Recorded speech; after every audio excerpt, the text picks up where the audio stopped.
What's up, everyone?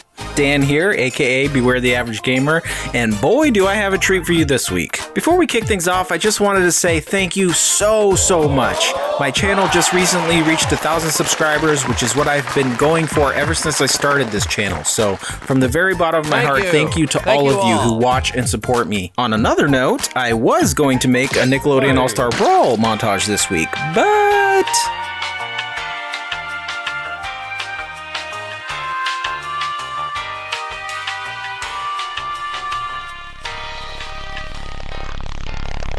So yeah, if you guys have that game, start playing it, man. That game is fun as hell. I don't want it to die. It's already dead. Alright, enough of that. Let's get to this tier list. Have you ever wondered who has the nicest ride in Smash Bros. Ultimate? No one. Literally no one ever. Great, me too. Which is why I've compiled a list of the best and the worst whips in Smash Bros. Now I have these whips broken down into 4 different sections. Now, bottom tier, that's reserved for the absolute beaters. The worst of the worst, you would never want to be caught dead in these rides. Next up, we got the hand-me-down jalopies. The rusted out, busted POSs that barely get you from point A to point B. Next up, we got the hoopties, and these are rides that might look pimped out on the outside, but once you look under the hood, they're still not top tier. And finally, we have top gear. These are the Bentleys, the Lamborghinis of Smash, the creme de la creme, the upper echelon, the best of the best. Alright, now to kick things off, let's start out with the Spaceys.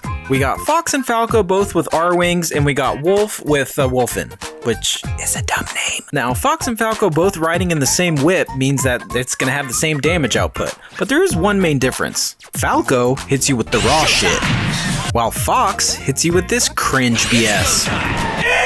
Ew! What the fuck? At the end of the day though, R-Wings, not that great. So we're gonna put Fox at the bottom and Falco right above him. Right above him. Now, Wolf's Wolfin, which, despite the stupid name, has a different design, and it kind of looks like a pelican trying to eat a fish.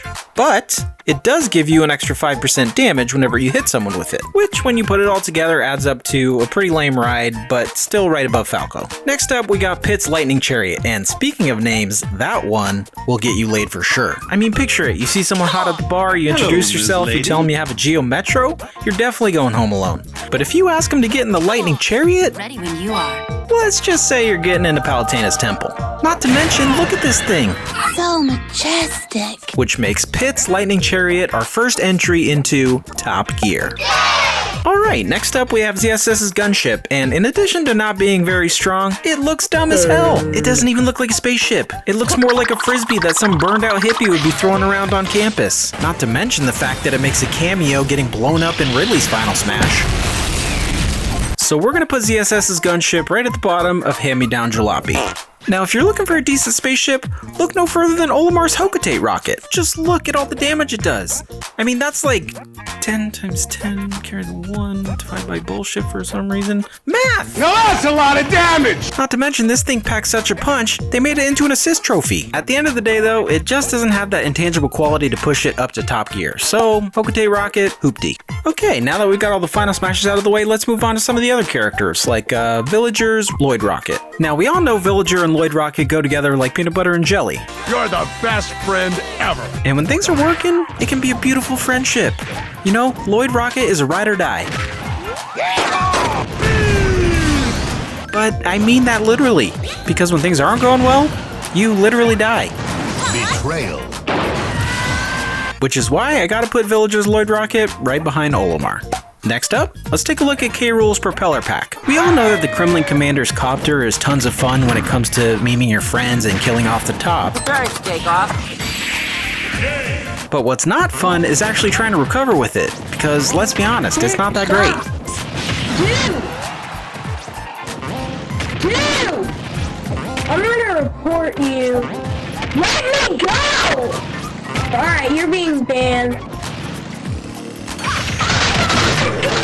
Now, it might be bad, but without it, he would literally die every time he's off stage. So let's put King K-Rool's Propeller Pack right behind Lloyd Rocket. Speaking of rockets, let's talk about Diddy Kong's rocket barrels. Everyone knows that when it comes to recovering with rocket barrels, if you don't do it correctly, things go bad. But the fact that you can control them even when they're not attached to you, yeah, that's kind of broken. At the end of the day though, rocket barrels are pretty one-dimensional, so we'll go ahead and put them at the top of Hoopty. Alright, now let's come back down to Earth and take a look at some rides that are a little bit more grounded. Starting with Captain Falcon's Blue Falcon. Not only does this thing drop you off at the beginning of each match, like some bougie soccer mom dropping her kid off at practice in a Lambo, but it's sexy as hell. And it's fast. Like, crazy fast. Like 457 kilometers per hour fast, which is 284 miles per hour for all the Americans counting in freedom units. He's eating us! I'm scared! Move this thing! I can't! It's a Gia! Still though, it's only utilized in Smash as a final smash, so we gotta put him at the top of Hoopty. The top of Hoopty. God damn it, Diddy. There we go. That was an ordeal. Okay, up next we have Wario's bike. Now, not only does this thing save Wario's ass pretty much anytime he's off stage, I'm not quite dead, sir. and run people down like some horror movie version of Easy Rider, but the thing is edible. I mean, at least to Wario. Wario chows down on one of these things and it essentially becomes G fuel for his gas tank. Uh-oh.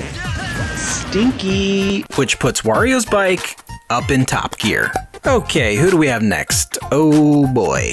Look, I don't know what demon spawn at Nintendo HQ convinced our boy Sakurai to build this thing the way he did, but come on. Something that does damage and is a command grab? That's just sadistic. I bet you when he presented the thing to the higher-ups at Microsoft, even they were like, we said broken, but not this broken. I'm just saying. This person, whoever's idea it was, they deserve to take a long walk off a short pier and be buried in a shallow grave that's unnamed and only list their transgressions. That's pretty dark, yeah, that's dark. Yeah, it's pretty dark. Okay, not really. Just kidding. But the thing does decent damage, and it lets him recover from pretty much anywhere. Yahoo! I'm big! Not to mention, it extends combos.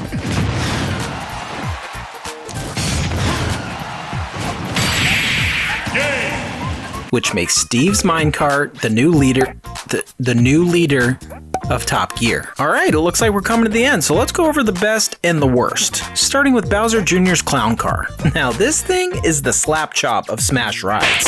I mean, this thing does it all. It slices, it dices, it barfs up minions to do your bidding. You can even run people down like some drunken frat boy who's seen Fast and the Furious too many times.